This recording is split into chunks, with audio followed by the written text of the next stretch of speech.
ស្រស់អើយអើយស្រអែមស្រីស្រស់ដើរលឿនដូចហងតាស្រងប្រញាប់ដាក់ទៅណា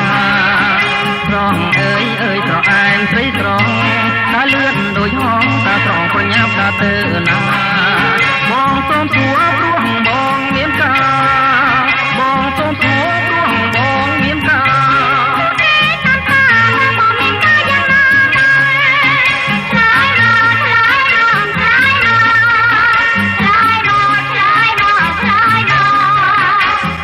ឃើញស្រីនាងតាតាមកខ្លាចបងវែងពេលបងសួរលេងណាស្រីស្មាបងឃើញស្រីនាងតាតាមកខ្លាចបងវែងពេលបងសួរលេងណាស្រីស្មា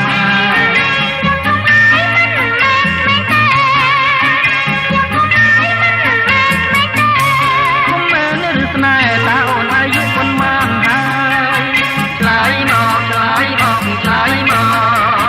ឆ្លើយមកឆ្លើយមកឆ្លើយមក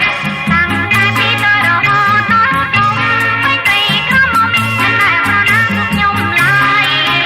តាំងតែពីតរហូតដល់គុំពេញពីខំមកមិនដែលប្រណាទុកខ្ញុំឡើយមានតែបងឲ្យខ្ញុំឆ្លើយឆ្លើយមកព្រាមរៀបចាំស្ដាប់ហើយ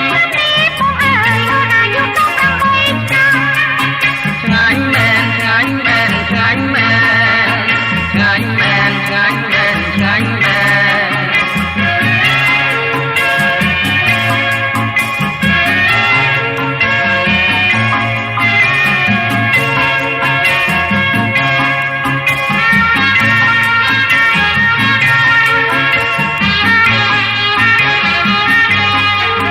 ស្រស់អើយអើយស្រអែមស្រីស្រស់